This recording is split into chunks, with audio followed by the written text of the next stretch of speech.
pitching and doing a lot of talking and hyping myself up, I guess. And my trajectory is very strange because a lot of things happen by accident. I was just a lot of times at the right place at the right time, and knew who to talk to and how.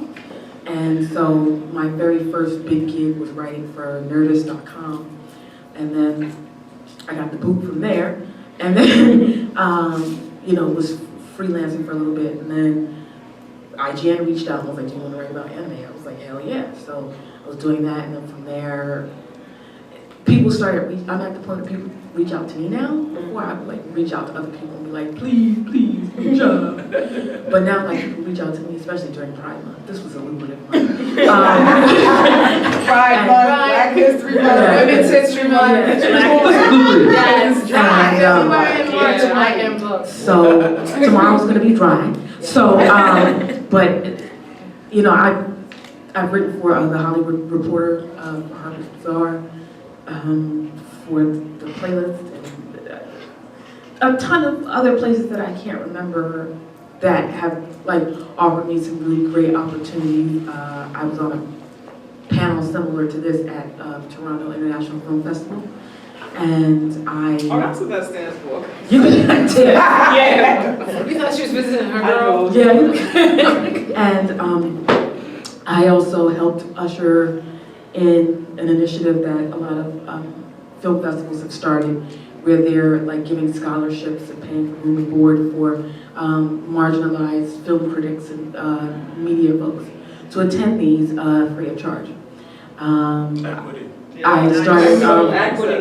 I got with some people from Time's Up, Brie Larson and Angela Robinson, and I wrote a proposal, and they pushed it to the different festivals, and now I'm going back to Toronto for free, and I got offers to go to South by Southwest for free, and Sundance for free, and I got offered to go to Montreal for free, and people are like, "Well, how do you do it?" I'm like, "Well, I work for it." But my trajectory is just very different from everyone else's. I make connections with talent, and that's how I'm able to get my foot in the door. It's not an ideal thing, it's very rare, but I've been very fortunate. I mean, I've worked hard, but I'm also very fortunate. I realize that there's a lot of luck. And TheBlerdGurl has had a lot to do with that. So I want to give you props and acknowledge you for your help. She gave me some advice a couple of months back that has helped, and I've seen like a shift. And so we gotta get another session together. And I need to move on to the next phase, but thank you.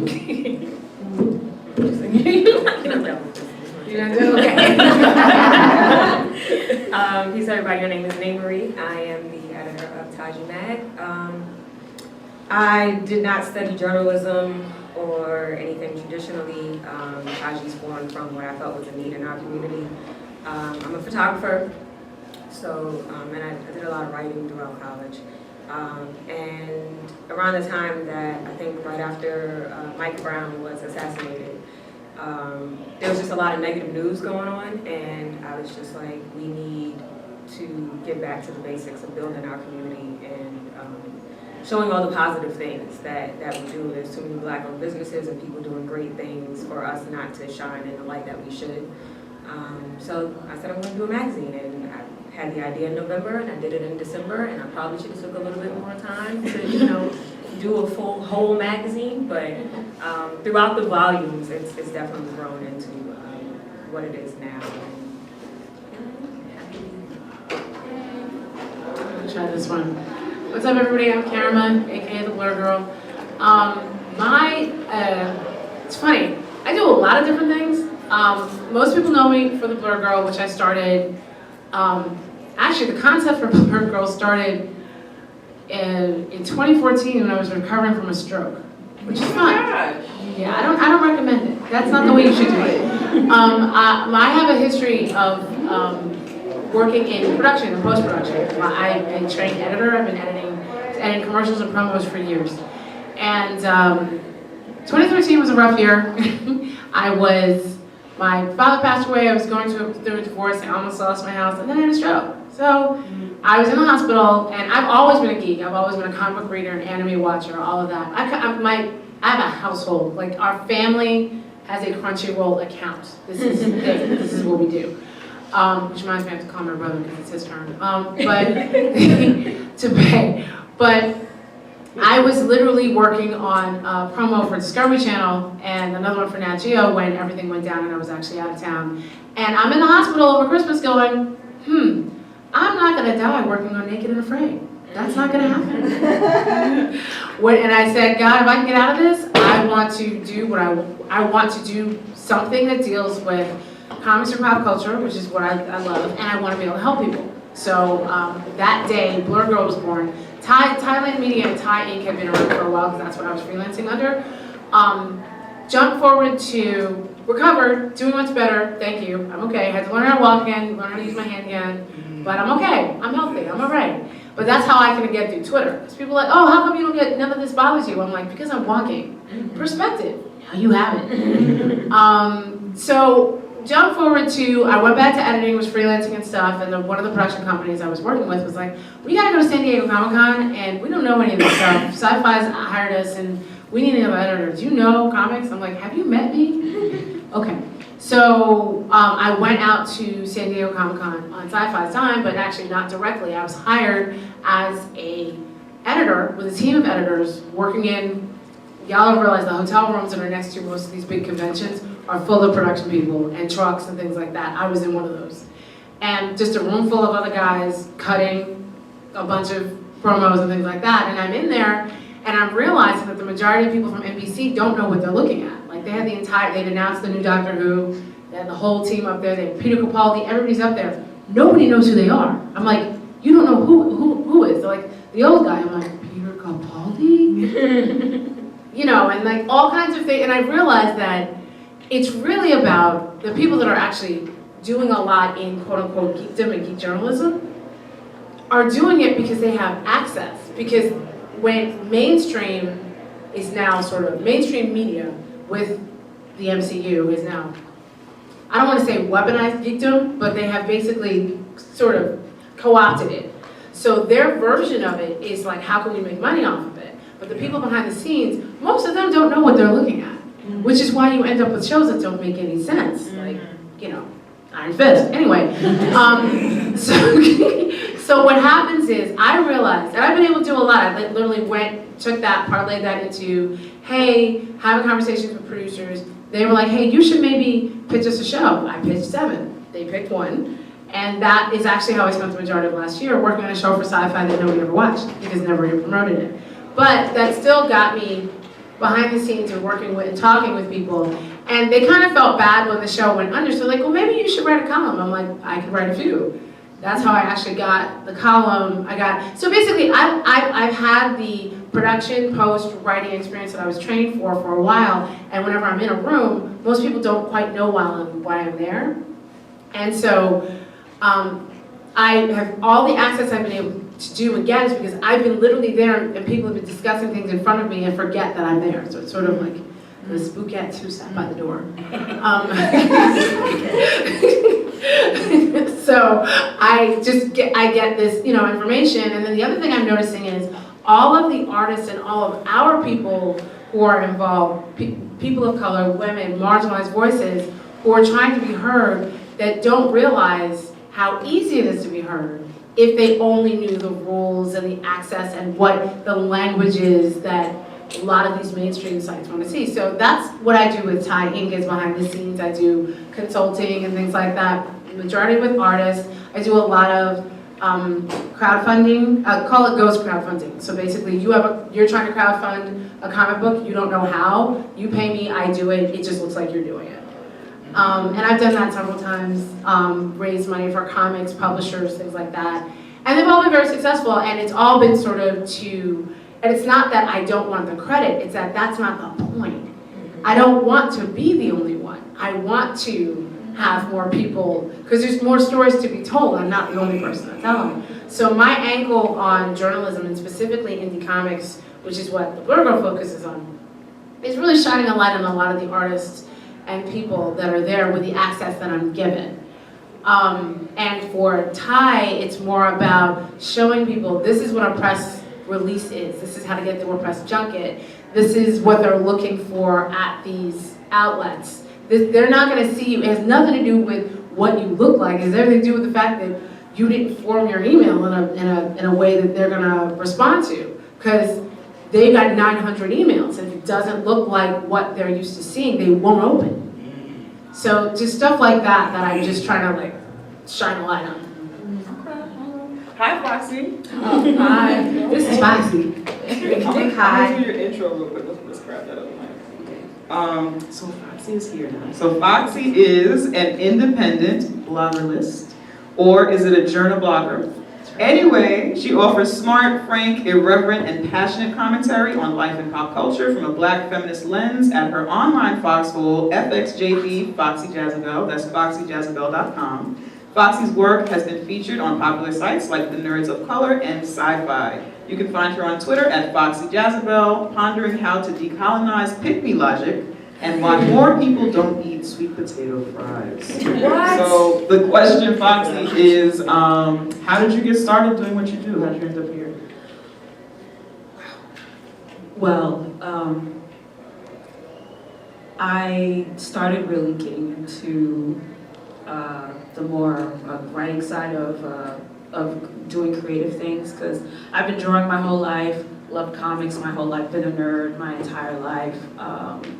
Went to school for graphic design, finished up around end of 2016. So that's the thing that I do, or that I try to do as like the Monday 9 to 5 thing. But as far as like writing and expressing my opinions on things, that really didn't start until about January 2015 in earnest. I had been on Twitter since maybe 2011, but it took me a bit to get the hang of it, and immediately I liked it because I can just shoot things off from my id and like just put it out there in real time.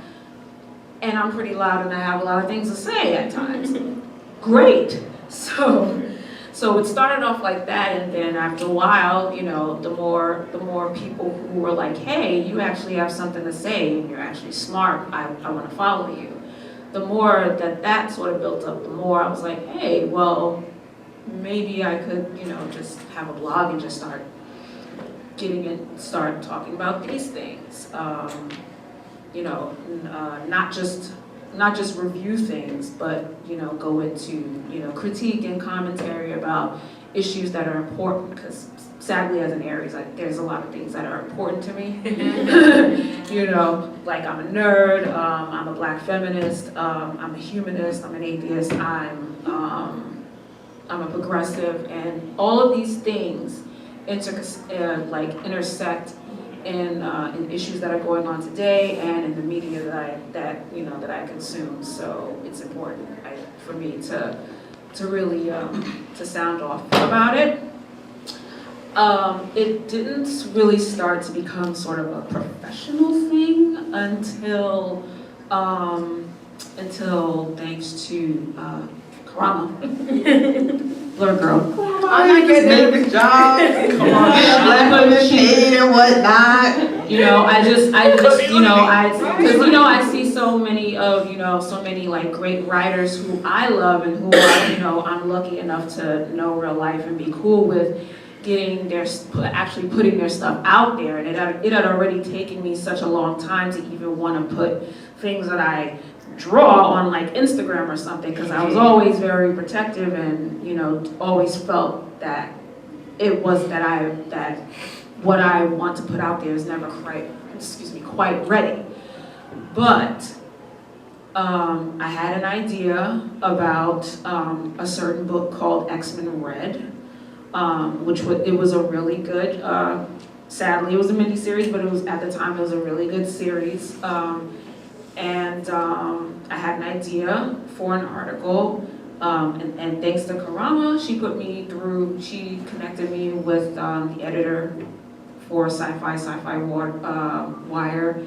I pitched him the idea, and the next thing you know, I pitched him the idea, and I was like, I'm like, please let it go through, but then maybe it'll happen, maybe not. And then I get an email saying, hey, can you put this in like, 500 words or something and get it to me by Monday for this amount of money? And I was like, you're damn scary, I guess.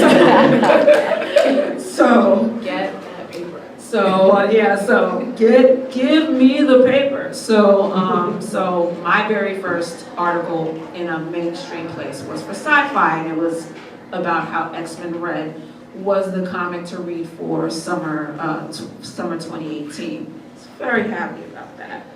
I was also lucky enough to do press for the movie Night School, thanks to Regine putting my name in Keith Chow's ear. He runs the site The Nerds of Color. So I was able to go to a screener for the movie, watch the movie, review it, and I was also able to talk to the director, Malcolm E. Lee, and I gave the audio to them to Nerds of Color for their podcast. So it's definitely been a journey, because at first it had to start with me believing that what I had to say matters, but that people want to hear it, or people like my take on things and pay me for them. So, and now for me, it's about getting more of that access, because I'm not fully media polished, but at the same time, I kind of feel like, at the same time, I do feel that if two guys from the Bronx can get a show because they talk about nothing but porno and analingus, I'm not so bad. There's one thing I forgot to mention also.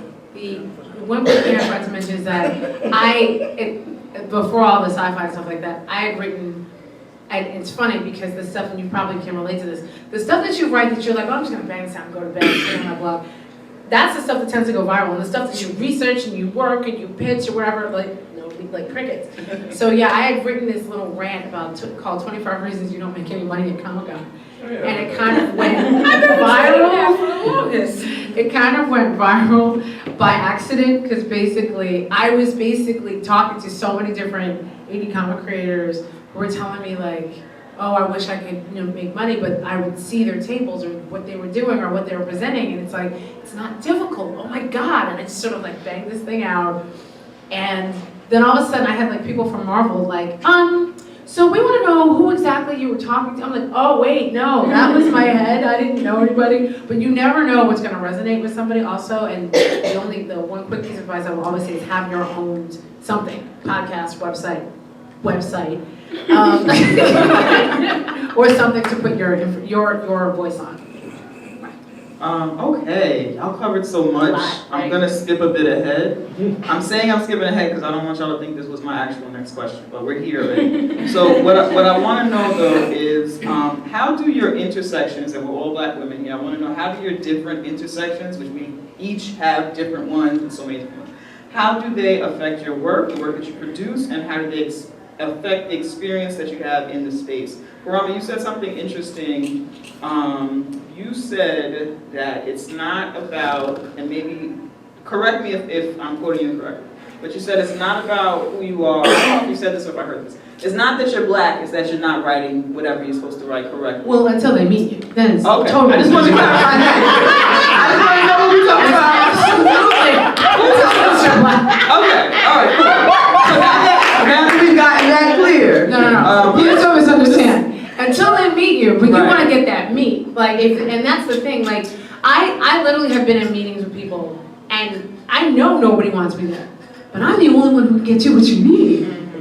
So like, we're not friends. I'm not going home. I know you don't know anybody that looks like me that doesn't clean your house or watch your kids. That's not the point. The point is the only way you are going to get your raise is if you get this coverage or access to this person. I'm that person. So figure it out, fix your face, and we're gonna get through the next, 6 hours or whatever. But no, it's not that it doesn't matter. It's not about, it's not about people not having bias in situations. And you also have to realize if they don't want you, they will say things that they expect you to get angry at so that they can say that you're angry so that you leave the room. I don't do that. Unless they call me out my name. I don't do that. We gonna have this meeting, we're gonna discuss this, and if I don't feel comfortable for you, I'm not talking to you, I'm going to the person who pays you. And you won't be working with me. Because I've had that. I've produced things, I've directed things. They're like, oh, well this guy, there was literally a raging, racist, misogynist person that they wanted me to have on a show that I was doing. And I was like, but you know this about him. But no one could seem to get him out. And I was like, I don't understand, but okay. So he did my show, made everybody feel uncomfortable. And I said, okay, I understand what I have to do. And I had a meeting and I went back up to the powers that be at SYFY. And I said, listen, we'll work with him every week. It's just gonna cost you 10 large. And they were like, I'm sorry, what? I'm like, oh no, I have to have a new makeup artist and a new producer and a completely different editor because she won't be anywhere near him. And these are their new rates. And then when you put, my creative fee, you're about like, 9 and change. So if you got 10 G's a week, I'll work with them. And they were like, oh, I'm this is what we need you to know. So no one was willing to call this guy on his racism or misogyny, but we were able to get him out of this situation because no one could prove it. Like he hasn't put his hands on anybody. He was just an ass. So it was one of those things where, kind of like somebody who's in office, she's just trying to find things and they want So it was sweet to put it in language they can understand. So that's my only advice for that. The other thing, just as to answer the main question, as a black woman in a male-dominated, cis, het, straight, white, male-dominated space, I know that I don't walk in there going oh my God, I wonder what's gonna happen because I'm a black woman or what they're gonna say to me. And this is sad, but I expect people to think that I'm an idiot, and I expect them not to want to pay me full price, and I expect them to not treat me properly. And and I know that sounds weird, but it's sort of but I'm just saying, it sounds self-defeating, but it sounds self-defeating to walk into something like that. That's what I'm saying. Now that I'm aware of it, I don't walk in there with any fear, because that means they're not even looking at me. So I think that part is the main thing that I have to deal with, and then the other part is my other part-time job, which is being, the only black female, whatever, in a space, and having to say, no, you can't say that. No, we can't. I know, not my department, but you cannot call Luke Cage a monster. We cannot use the word monster next to a large black man. Why? Just don't do it. Because I said so. Just because I said so. Right. Yeah. I get real auntie in these meetings. So it's just. So that's that part-time job of sort of being diversity police, which gets tiresome. Because some days, it's Tuesday, I just want to be camera. Can't y'all just, right. I've been here for a while, can y'all just pick up on some shit? But they won't. I mean, literally, I've had people call me, I had a producer call me and say, listen, it's Latin Heritage Month. Because that's the thing, when you're the only one, you get everything. So I've had oh, it's Latin Heritage Month, do you know any Latino comic book creators we can interview? I said, I do, but Edgardo is sitting right behind you. Can you ask him? You're the, do you know any, and it's just, why are you checking these boxes? Why aren't you asking, and regularly it's what is the proper language we should be using when we're talking to people of color? I'm start with their name. Right. And work from there. Don't tell you anything else. So those are my things that I have to do. I think if you do any type of journalism that has some integrity, that has a focus on fighting the master narrative, as Toni Morrison calls it, it has to be rooted in some reality.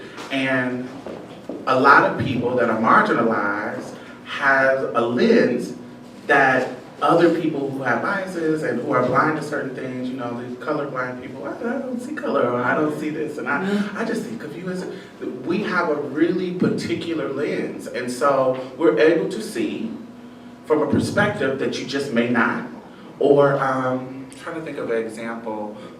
Well, let's talk about trans life. When the master narrative is that we are being murdered at astronomical rates because of deception or something like that, or craziness like that. But really, the truth is, the same thing that is killing us is the same thing that is killing cis women. It's intimate partner homicide, because it's usually people who actually do know that's murdering us. And so that's a perspective that you may not have if you're not a Black trans woman. And so when I write a piece or I focus my journalism, it's gonna be from a perspective that already has that PhD in racism because I'm a Black woman, that already has all the perspective that comes with gender and blah, blah, blah, blah, blah. I already come with that where I don't have to, I'm coming with a level of excellence in regards to that a white man can't. And so my journalism is going to be thorough and really specific. And I think that's what you need if you have any type of integrity that's trying to move the needle to the place you need it to be and be progressive. Absolutely. Wow. Okay.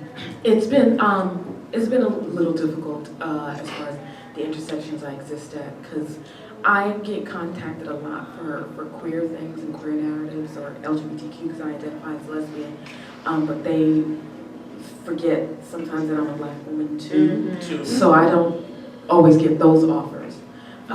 So it's a battle in trying to figure out whether or not I want to, whore myself out to a niche, which is totally fine.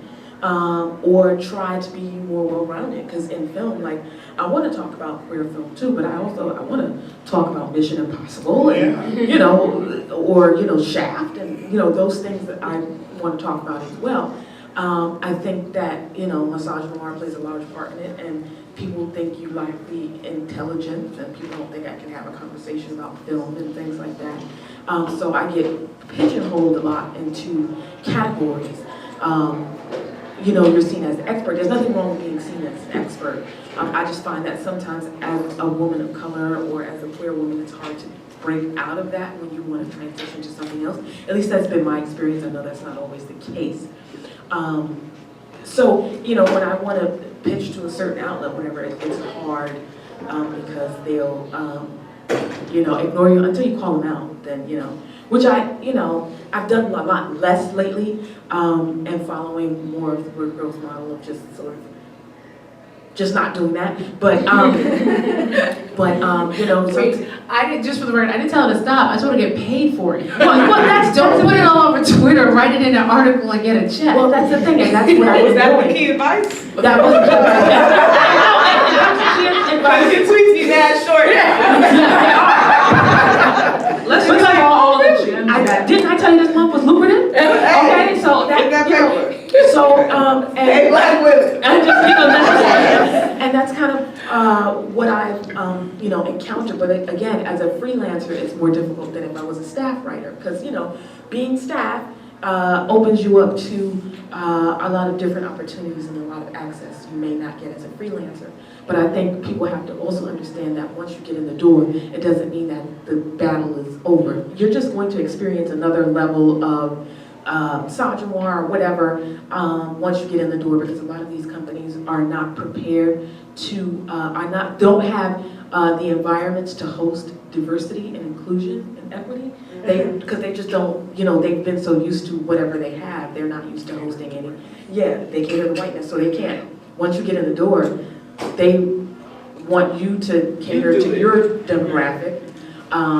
And if you ask to do something else, they're like, no, we have it. We have it covered. And it's like, okay, well, now what? And then people have trouble moving up and moving laterally and horizontally and all that kind of stuff. I guess that's just among some of the things that I experience. It's very, getting access and opportunity has been the most difficult thing for me. It's getting a little bit better, but the language in which I use has changed. The way I reach out to people has changed. People piss me off all the time, but I have to remember to return to center, and the goal is to get what I need so I can get paid. She returns to center. I drink. Well, I don't drink anymore. Rum is what I use to return to my center. Well, I have weed that I smoke sometimes, but I gotta write and I can't write. Right, you can't write. Did you want to answer that? It's a little different for me because I'm your own space. It's not your own space. She's like, exactly right. I don't do it. But that's a part of navigating it, right? Right. So you've Right. chosen to create your own space as a means of navigating your intersection. And So tell also us to about it. give my peers their voices as well. Right, Because right. they're not being given in other spaces. So, there you go. That's what you want to say. And then, and I get it too, because they'll come to me and they'll be like, can I write this? Yes, like that's the point. Like write it.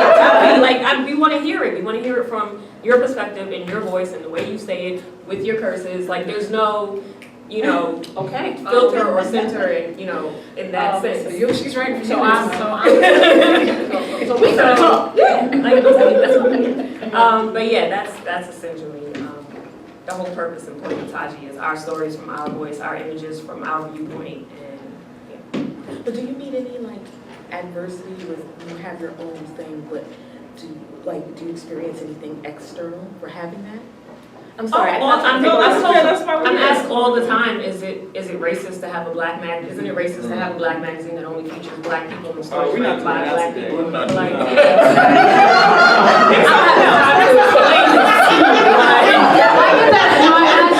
I get asked that all the time when I cover things like Bach or Shamba or whatever. It's like It's the white people here, we're not answering that. no. We don't care about that. We're not doing that today. No. What else? Adversity we're not answering time. You've been overruled. Yeah, we don't have time to talk about their problems. That was awesome. She's like, no. No. Foxy? Well, We don't have time. that is a big reason why I still maintain my blog and that I'm trying to build it so that it's, build it up, is because at the end of the day, I definitely need the space where I can express myself how I want, when I want, with all the curses that I want. So, but I realize that I can't always go on, I can't always, pop off like that, especially on sites like SYFY and even the Nerds of Color. So, going through the experiences of having an editor go through what you send them, and seeing the difference between what you sent and how they tailor your words to fit the style of how they put out content on their site, on their sites. That was kind of an eye opener. Even though I'm grateful for the opportunity to get for people to see my words in the first place, but I also realize that having a blog of my own allows people to sometimes I don't have my degrees in graphic design. It's not journalism. I'm lucky enough that I can actually write. That I can write, or I write good enough to the point where folks don't mind reading my stuff. So maintaining a place to show everybody my imperfections, and maybe this grammatical structure isn't correct or whatever, or maybe I am cursing a lot more than what you read in my SYFY article, but it's true, it's genuine, and I say what I gotta say depending on the subject matter. And a lot of times you asked about the intersections, like you said, pay black women. I have a blog, I have an entry on my blog, pay black women, as if our lives depend on it. We all should. Because they do, so yeah, it's I think it is important for me to have that space and to build it up so that folks can see me. So are we getting paid? Are we getting paid? Are we making our coins? And if we are not being paid equitably, what do the powers that be or our co-conspirators, what do they need to do to make sure that we're getting paid? You're clearly getting paid. Well, not as much. No, of course there's, the language, because there are a few reasons I feel like why we don't get paid. I feel like we don't get paid because we are not being paid in the same ways that our counterparts are. But then there's also a level of, white supremacy runs so deep within us that oftentimes we don't ask for what we're supposed to get. Exactly, yeah. And we don't always demand to be paid. Yeah, so are we getting paid? All that stuff. April Rain actually, and I'm still trying to do this, April Rain gave me this advice once, and she said, ask for a number that scares you. And I'm still too scared to ask for that number in certain situations. Because, well, I was going to say analysis paralysis. I suffer from that. I also suffer from imposter syndrome. Because I know so many people who I look up to, and the grass is always greener. Right, because you talk like you don't suffer from that. No, I know I do. You know what I mean? Which is important to admit that that was on this list as well. But I also it's important to admit that you, yes, that you do, even with this level of confidence that you have, that's still something that you value. Yeah, no, every day, there's so many, I mean, you've written for more outlets than I have, because I will write a pitch and not send it, because I think nobody's gonna wanna read it, and then I'll read something else that somebody else has done, or then I'll pitch, and then it will be rejected, and then I'll find that outlet has ran the exact same thing that somebody else has written. So it's sort of, but I think the number one thing is that not asking for not just what we're worth, but more, because what we think we're worth is that number's wrong. So don't ask for what you're worth. You gotta ask for what Tommy's worth. You gotta ask for what Tommy thinks he's worth. What Tommy thinks he's worth, because Tommy has no problem asking for you don't have somebody else. No, I actually had an intern tell me what they were going to get, not asking what they were going to get paid. It was more than what I was making. I was like, first of all, take several seats because intern. Second, but then I was just racking my brain like, I wish somebody had instilled in me that level of confidence. To walk in there and say as an intern that I was going to make close to 6 figures. I'm like, you're out of your mind. But okay, and I obviously didn't get it, but it was just, we have to start, and then the other thing, the one thing I will say I am good though is negotiating. Because people will tell you no, and I know how to negotiate past the no. It's just, my mental block is getting in the room to begin with sometimes, or getting that call. But if you say, oh, we don't have that in our budget, I'm like, oh yeah, you do, you just don't know it yet because I haven't made you that money. But when I make you that money, you can pay me that bonus in 6 months. Or you can pay me, like I know how to do that, but just getting in the room sometimes, that part, and I think that's what we all have a problem with. Nay, are you getting paid? So part of what I was saying earlier when people are asking, isn't it racist to have it's black people asking me that. No, I know, that's so it's hard. She said,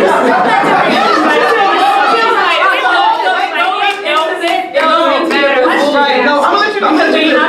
It's a black people to pay for something black when they're like, wait, but I'm not supposed to like it, So it's like, yes, but then also, So what are your challenges to getting paid, and who needs to do what? Black people need to love themselves. Do they ask for free copies? I've gotten past that at this point. Shut up. I've gotten past the free copies, but they do still ask. Even recently, somebody was like, "I have to pay for you to post about a story in the magazine." I'm like, "Yes, that's called an ad. It's advertising. You're advertising your business, and we do featured stories and all these kinds of things. But there's still a list of what column you fall into." So and they do expect that because it's black, just like your auntie, you'd be like, oh, you make bracelets, like give me a bracelet. No, well, aunties deserve to get paid too. Yeah, exactly. Auntie got rent, auntie needs all the help. But I'm talking about the auntie who wants it for free. Right. Oh, right. Yeah. So I love you, auntie, but I still have to pay for these supplies. Right. I have to, get it back.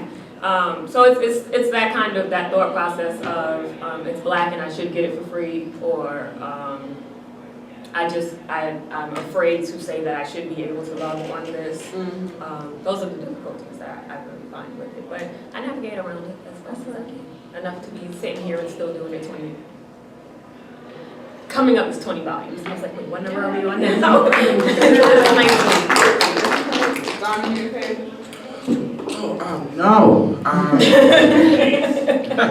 We gotta get you some sponsorship. Down. So I think for me particularly, it kind of goes back to what you said as far as not knowing how to ask for certain things a certain way. The imposter syndrome, and sometimes the imposter syndrome is about me not being informed of what I need for this particular job. And then when I get in or I meet somebody that's doing it, I'm like, you mediocre as fuck. Like, I'm doing this job. Anybody been to a PWI, you probably experienced this. Like, you come in thinking you gotta do all this work to get into this school, and then when you get into school, y'all did a show with Michaela Angela Davis. She was like, y'all bland as fuck. Like, y'all really ain't nothing. Like, I can run running circles around y'all. And so, but prior to you getting in that space, you thinking like, ooh, I'm gonna come in here and it's gonna be competition. And you're like, oh, I could have been doing this when I was in college or when I was high school. So it's about knowing what I need for this particular job, and not feeling I have adequate education for it, and then not knowing how to talk to people in a way to get sponsorship. Who's the people in the room that I can talk to about getting a grant? Who's the people in the room? They're like, I'll take it back to the trans stuff. There are people that I want to archive for Congress. Who do I go talk to do that? Since I'm a journalist, let me show you how I got connected to the community because I'm a part of the community. So I'm like, hey, how do I do that? How do I get paid to do that? Because I've been doing it for 10 years on YouTube, getting these people on camera and doing what I need to do in regards to that for free. So no, I'm not getting paid. I had to work for 8 years at a retailer that they pay me well, but I'm slaving. But that's not what I want to do. That's not my passion. But you know, I had to get paid from something else. But that's where I'm at now. Now, a little more consistently because I'm, like when I first started writing or whatever, you know, when you want to get the bylines or whatever, and access and clout is seductive sometimes, and people seduce you with the idea of access, and you're like, oh yeah, well I'll do it for free or whatever, and then after you put in all the hours of work and everything, and then, you know, you put it out there, you're like, damn, I should have gotten paid for it. And there are people who still try to nickel and dime me or ask me to do it for free. But I'm like, I don't want to talk to Tom Hanks that badly. Like, I'll take the L on that, and at least, you know, I can be in my bed getting much needed rest or whatever, and then to waste to get up for free in the morning. No. So I'm being paid a lot more now. I think some of the issues are a lot of the issues are exploitation. Especially, again, because everybody wants access, and you know, people are in my DMs every day talking about how difficult it is, and how sexism plays a factor, and racism, and misogyny, and everything plays a factor into them hitting walls. And I don't even know what to tell them, because what I've done to sort of elevate myself is, again, change my language and the people that I connected with. This is going to sound so terrible, but I'm just going to say it quickly. I've connected to a lot of white women who have helped me out, because I'm like, well, why not? Because, you know, I see it as a form of reparations. You know, you do this for me, and I go this is not, I do not recommend this method to everybody. It doesn't always work, but I've connected to a lot of them, and a lot of them have helped me, and I have moved on. You know, it's not like we were sitting around being friends. You know, I got what I needed. Went the other way. That doesn't sound bad. And I went the other way. And so, you know, I think one of the things is not being caught up in things, because there are a lot of black outlets out there who exploit as well. So don't get caught in the notion that just because it's white owned or it's a major mainstream outlet that they're going to treat you poorly. No, you will go to a black outlet and be treated poorly too. Because, you know, I was in that situation last year. You know, I was at an outlet, BGN, that was exploiting. It was in here, but we didn't have time, so. That's right, that was, you know, exploiting people. And the reason why I say their name is because they promote a sense of unity and for black women. And it was a good place for me to start to get my name out there. But I wrote for free because I believed in the message, and then I was treated poorly. And then I saw that other people were treated poorly, and they saw that they were being treated poorly, and everybody else around them was being treated poorly. And it's not just them, but it's other outlets, like major mainstream outlets. Like Ebony doesn't want to pay people. You know what I mean? They still owe people. And so I think it's good to remember that there's a lot of people out there who don't have your best interest, especially the ones that you would call kinfolk. They're not all, you know, they're not all out for your best interest. So I think it's you know, and I listen to different people like April Rain and TheBlerdGurl who like really offer like optimistic and positive outlooks on things.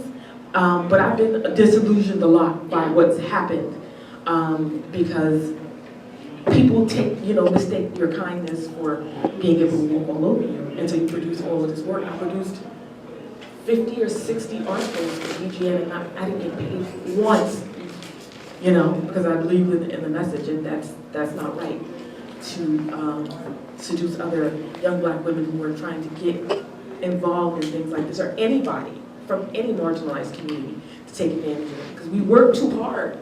And we get into this business and we trust people that look like us, and for them to take advantage is painful.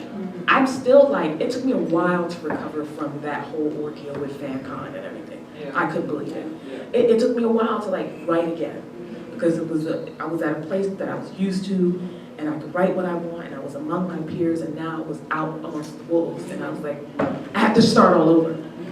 But I liked what you talked about, this is in my notes as well, the seduction of access and clout and all that stuff, and how there are other ways to get it. There are other ways to get access. There are other ways to get closer to whatever it is you're trying to get to. And also, access does not mean getting paid. That's one of the biggest things that people don't understand. I went to, people were like, oh my God, you covered Black Panther. I'm like, yeah, they sent me out there, they paid for me to get there, but didn't pay me. I was like, okay, you got one.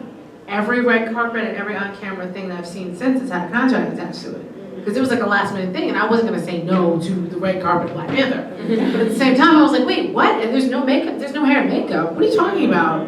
Oh no, here's my invoice. I did not go into what? So, at the same, and everything you're saying is absolutely, I completely agree with it, but I also think that you could be purple and have an outlet and do this.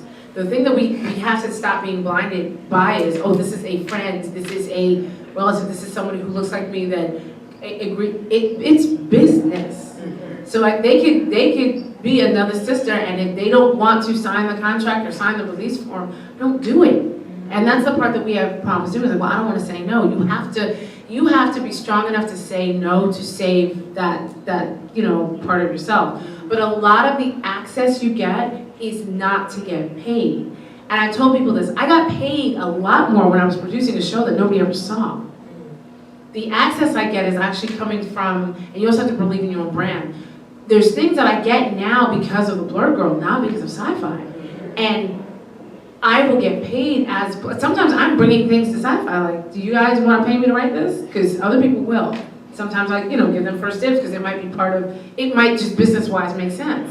But you have to be strong enough to say no to certain things. And I've said no. I've had people like, well, don't you know who we are? I'm like, do you know who I am?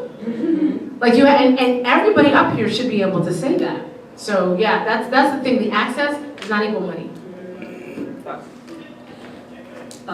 As far as the question, if I'm getting paid, the answer is, it depends on who I'm writing for. Like that, I didn't do as much work with BGN as Valerie did, but I was among those who did submit work to that brand because we believed in it, and I really appreciated that there was a central hub for people, women and femme presenting folks, and who looked like me, and we all had the same interests and everything. And I remember when the FanCon stuff went down, another thing had went down where someone had made a glitch or an error on the back end or the front end, and all the bylines, the names for the bylines of folks, all disappeared for a time.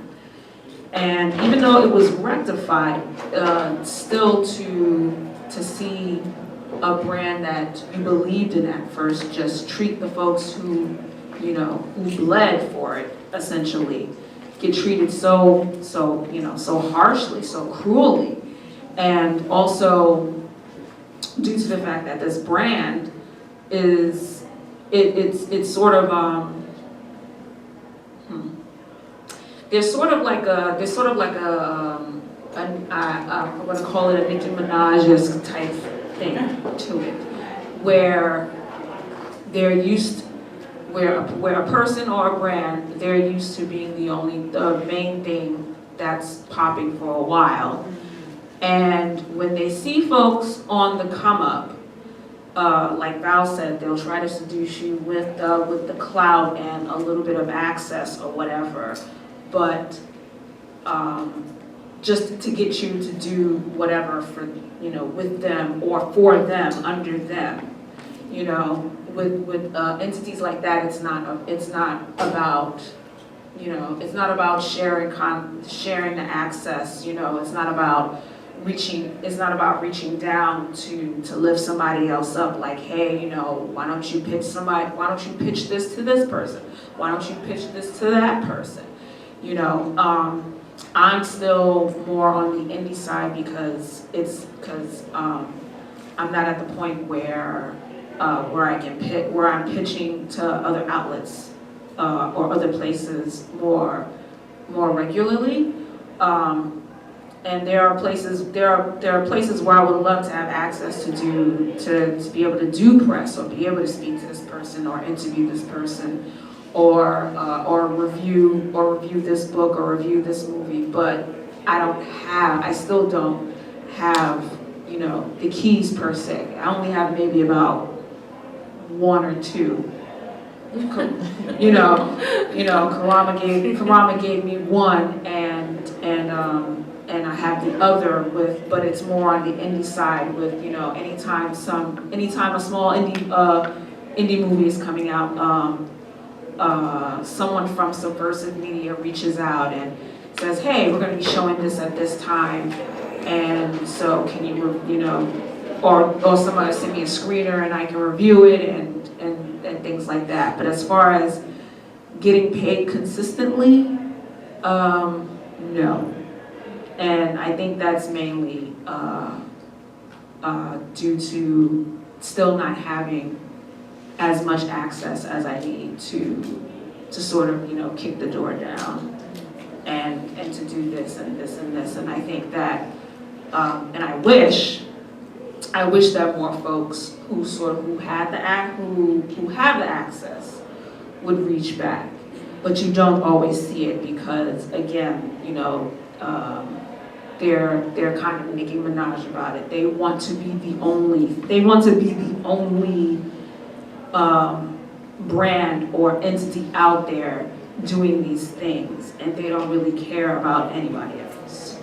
I think it's also important to remember. Oh, I'm sorry. No, you go with questions. Okay. I already lost my train of thought. All right. Oh, sorry. We only have a little bit of time, but I want to make sure we get at least one or two questions. Oh, I got it. Just really quickly, I'm sorry. Just really quickly, it's important to not, and I had, again, it was a conversation that we had, and I just remembered, it's very difficult in this business to not compare your success to others. Yes. But don't do that, because it'll drive you insane. Right. Like, I was like, and I would always ask, Karama, how can I have a career like yours? How can I travel and this and that? But I realized that my stroke.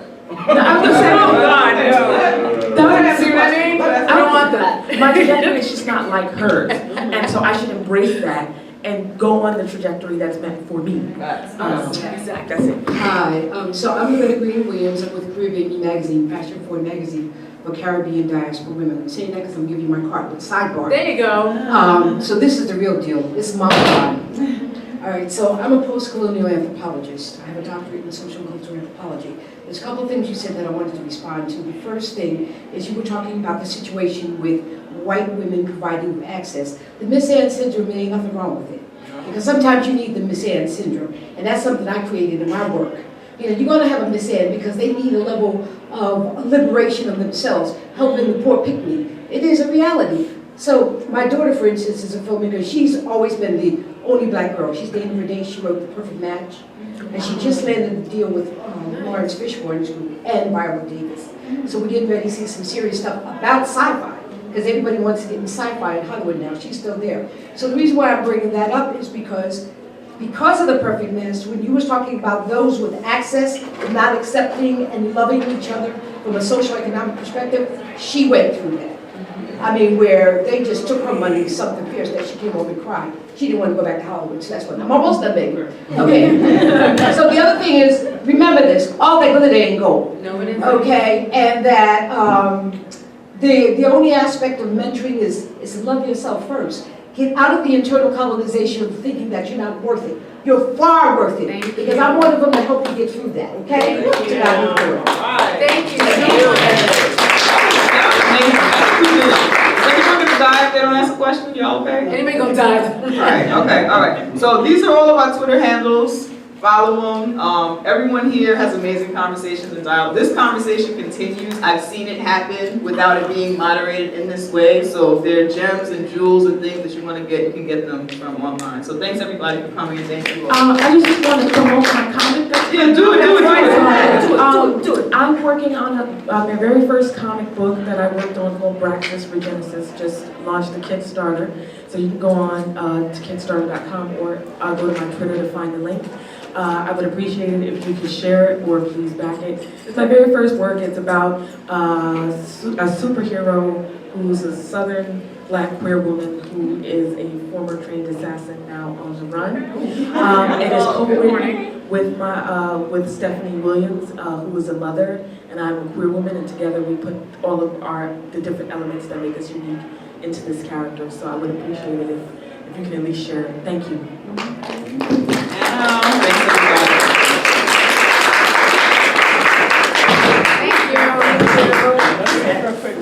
I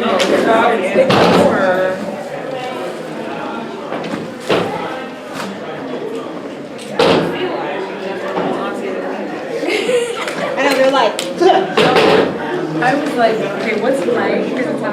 Yes, and what's comfortable? Let's make it.